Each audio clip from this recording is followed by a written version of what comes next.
This is TWiT. I don't want to spend the whole show on this because really Yes, the most interesting thing to me in the week's Microsoft news was this leak. Now, tell me, first of all, how did it leak? I don't know actually how it leaked, like the mechanism by which it leaked, but there was this giant leak of documentation that came up out of the FTC hearings from back in June. Actually, this stuff is not dated from June 2023. Most of it is from I think May 2022.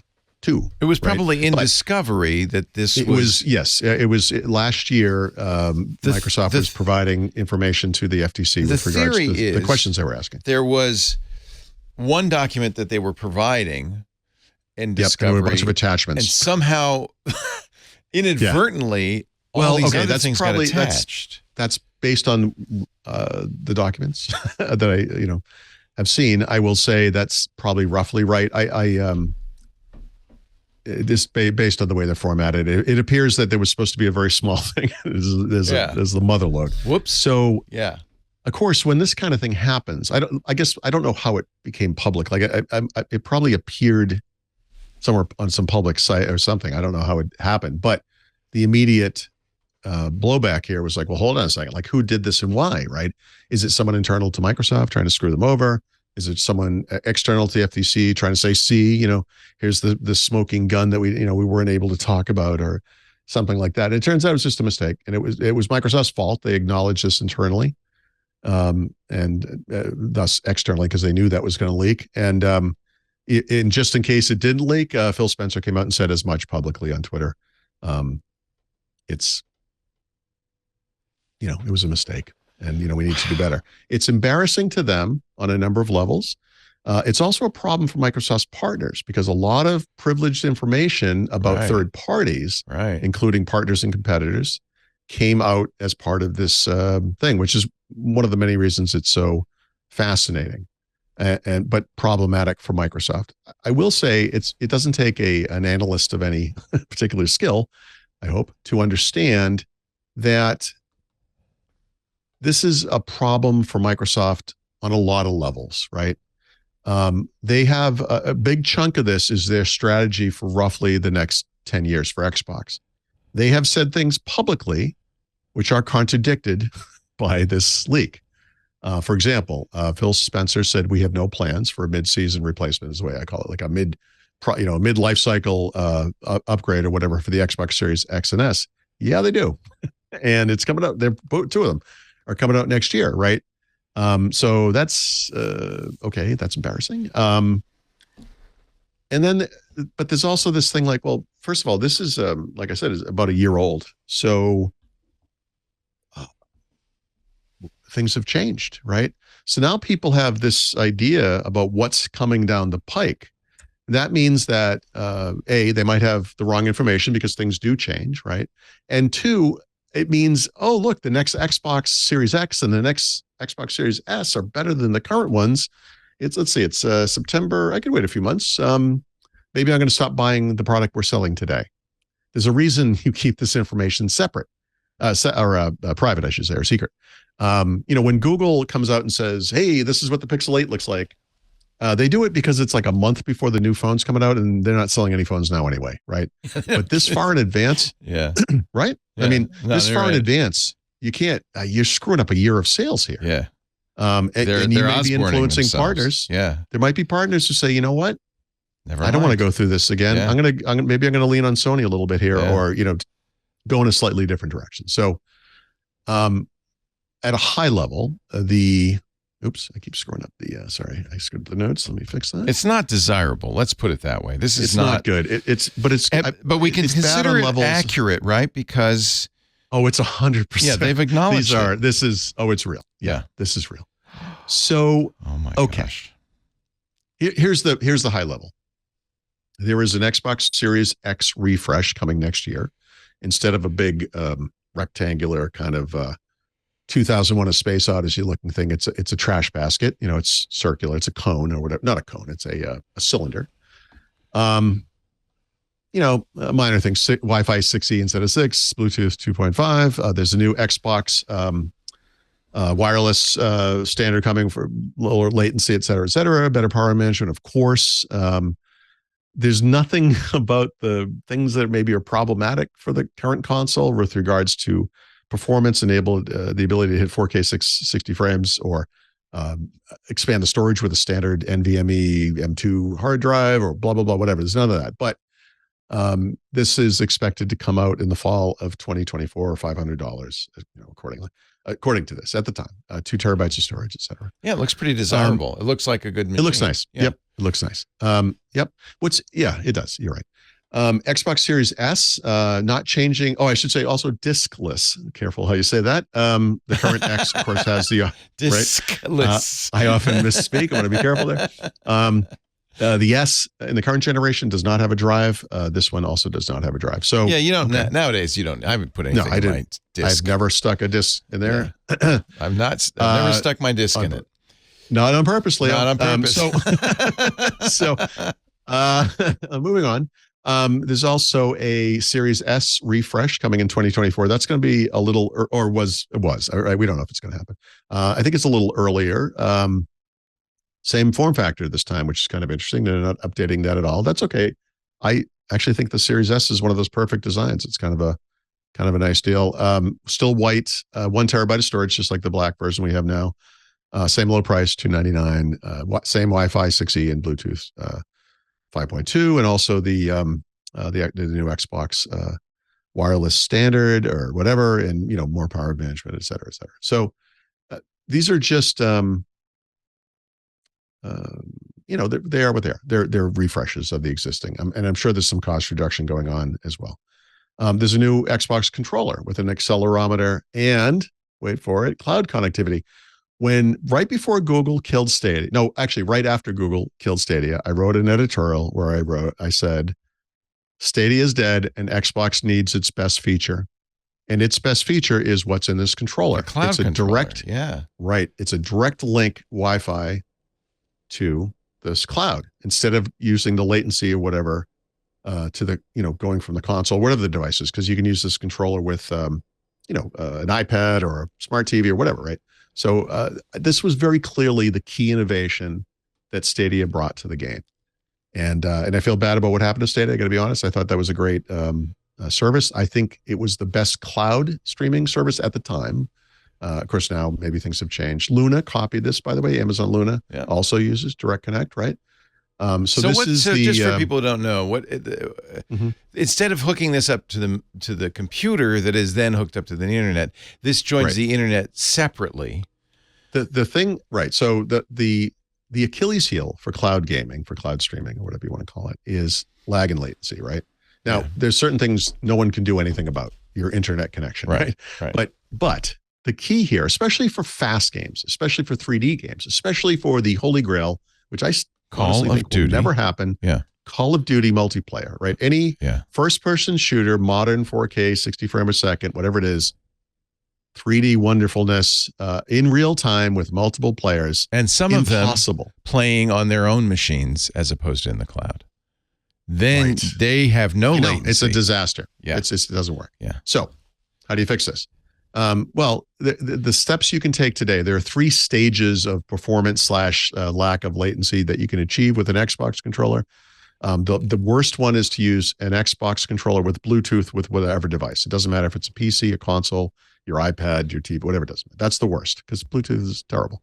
The next worst is the Xbox protocol, also wireless here. So it's wireless connection, but you have a native connection to, in this case, the console, because that you do have that in the console. Remember, people forget this too, but this was supposed to be part of the PC.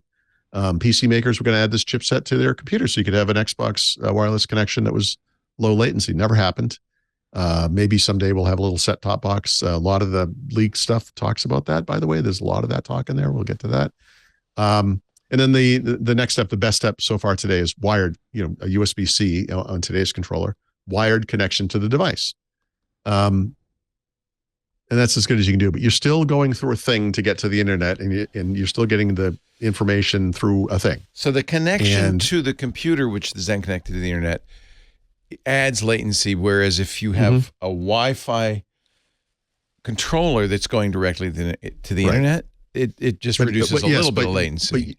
right? But you actually just kind of touched on the point of this, which is in a world in which increasingly people will be streaming games, supposedly, right? Or whatever, in a world in which people could be, they today cannot play effectively against people who are using a dedicated device. A huge disadvantage. And part of it is a huge part of it is the latency issue. So what we're going to do instead is connect the controller, as Stadia did, directly to the cloud. Now, if you're playing on an Xbox or a PC or whatever, I mean, honestly, for you probably want to do the normal thing. This is a wireless thing. It's going to happen automatically. You don't have to think about it. But the idea here is that if you are connected wirelessly to an Xbox console, a PC, or whatever device, and you're playing a game, whether it's on the device or in the cloud, it should do the right thing. And so this new controller will support that. And the best approach for cloud gaming is that thing we're talking about, because this is the only way you can reduce the latency, well, other than, efficient protocols and whatever. But I mean, this is, as far as like the step you can take, you can't direct hardwire to the internet, right? Right. But we can eliminate that extra step in the middle and connect directly. It does make a difference because it really works with Luna and it works with Stadia. It really does. Yeah. I played the same game on Stadia and Xbox, and I don't think I ever did the same game on Luna and Stadia, but Luna and Stadia both had an edge at the time. This is now a couple of years old, but and I think it was because of this controller. And both of them had sold their own controllers to do this. You can't use a regular controller to do this. But this slide does not look like it's for consumers. This slide looks like it's for retailers. So this slide is from a presentation so none of these things are for retail. So Microsoft, there's a couple of different big events that the presentations that leaked came from. Oh, okay. They're internal presentations. At least one of them was to the board of directors. Actually, at least two of them probably. The idea was at various points in time, they had to go in front of the board and say, here's what we're doing. Here's our strategy.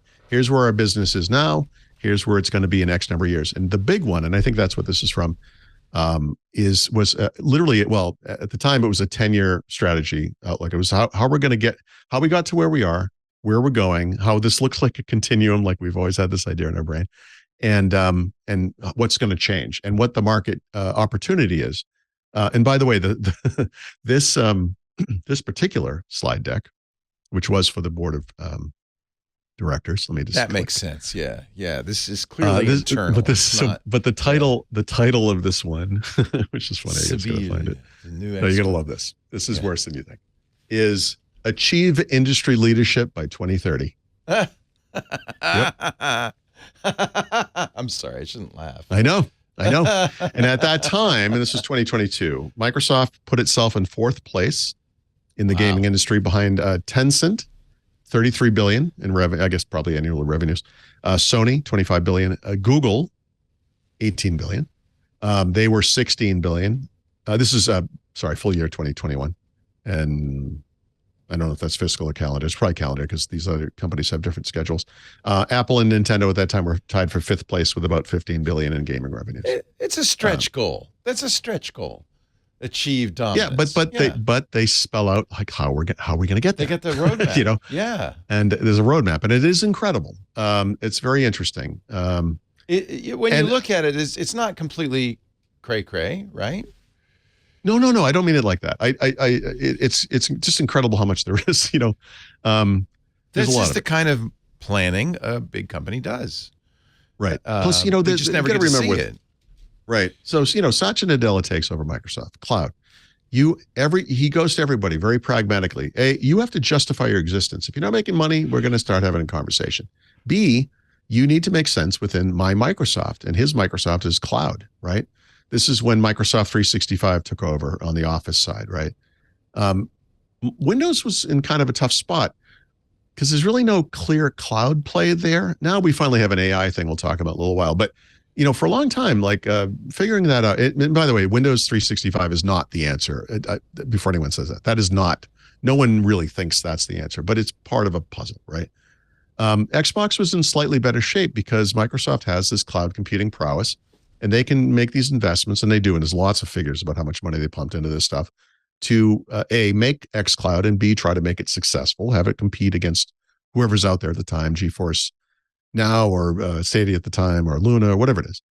and have it make sense as part of a continuum of Xbox ecosystem products and services, where console becomes less and less over time. As I've always argued, and they literally make that case, the percentage of revenues derived from Xbox consoles, they predict will go down over time because and the percentage of revenues they get from things like software and services, which is, game sales and in-app purchases and blah, blah, blah, it's going to go up.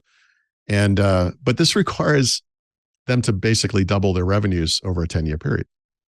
And I'm not saying it's impossible. I'm not, but that requires investment. It requires all that stuff happening in Azure. It requires putting Xbox Series X machines in data centers in 27 of their 57 Azure locations or whatever it is, or territories or whatever that term is.